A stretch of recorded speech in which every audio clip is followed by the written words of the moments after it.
If I were to write a letter to say something to my past self, like when I was 16 or 17, something inspiring, or at least something that can give that boy some hope, I think it would go something like this. People come and people go in your life, like a group of office workers walking in and out of a revolving door. Some walk in and they're there for a while. Others come in just as quickly as they come out. But know this, every person who walks in that revolving door has a purpose in being there. Without you knowing it, they will shape you for the person you are meant to be. No matter how bad the loss, there's always a chance for that person to walk into your life once again. I mean, unless fate has other things in plan, just remember the lessons from that person. Learn and grow from those lessons. No matter how painful it is right now, you must keep going. I mean, time will always keep marching on, and it'll do it with or without you. You just have to decide where you want to be when that next special person walks in that door. And for the people who have that door locked, so no one can get in, I just want to say, I'm sorry you're hurting that bad. Whenever you're ready, though, unlock that door. I think you'll be pleasantly surprised who walks in. Now, I know I'm no Aristotle, but I just thought I'd kind of share that piece and see where things took me. So hopefully that kind of gave a little bit of insight onto maybe a thing that you're struggling with. It's definitely given me some insight with stuff that I'm struggling with. It's just taking that advice is a little bit more challenging than expected. Well, I hope things are going well for the handful of viewers that I currently have. I hope life is taking some beautiful turns in wonderful ways. And if not, that is fine. It is only a matter of time before things actually start looking your way. Keep hope, man. It's going to get better. Things are going to move. And when the time is right, you'll know. So I'm going to stop beating around the bush here. The reason I added that little insight thing at the very beginning was because of a situation that happened actually kind of recently. I talked to the girl that I talked about in the last video, and we made amends.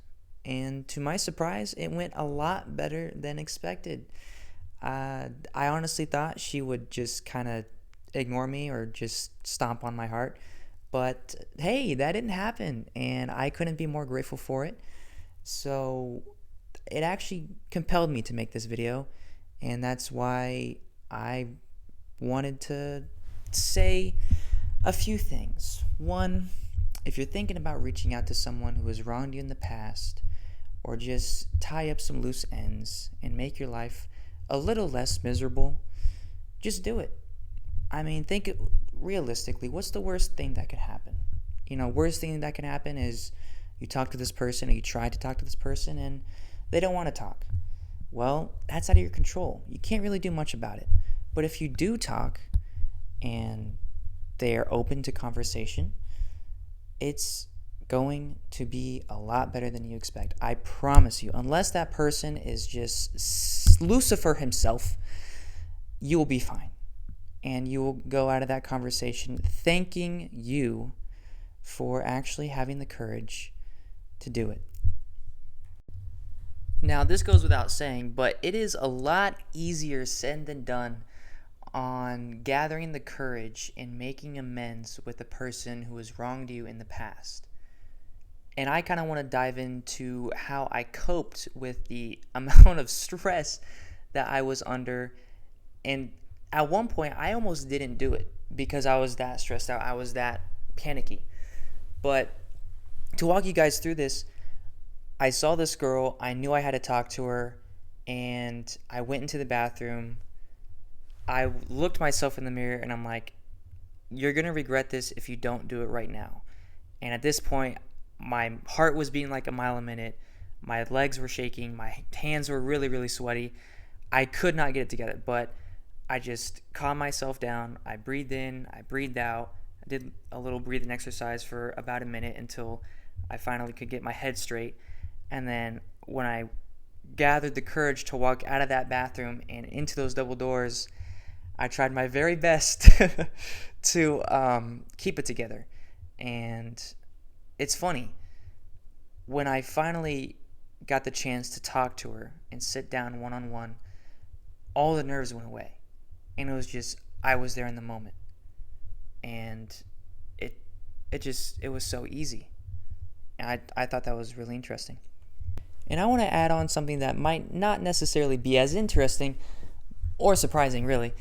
My mental health from before I made amends and after I made amends was as clear as night and day. There really was no comparison. And I think the realization that I had after and during the whole entire process of letting her go and rebuilding myself was the reason why it hurts so bad is because I genuinely cared about this person. I genuinely wished the best not only for her but also for me.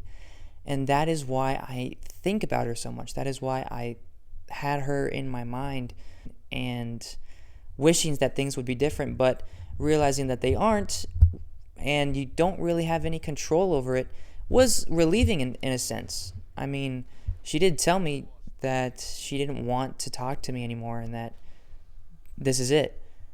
And realizing that that's out of my control was pretty liberating. I'd say only for about a day or so. And then after that, it was just back to my mental rut. If I didn't make amends, I'm convinced, if I didn't make amends with this girl, I would still be in that mental rut.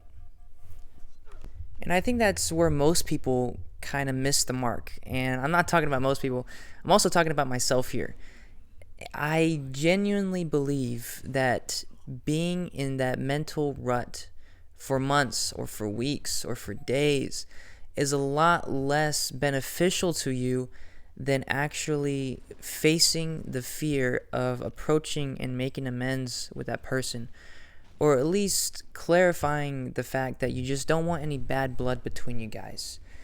I think doing that is so much more beneficial and will speed up your process of healing by, like 10 times more than if you were just to kind of reserve yourself and kind of figure things out and just kind of go with the motions day by day.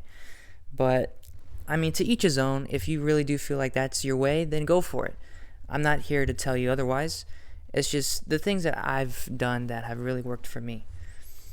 So this video is getting a little long, and I want to end off on one more note.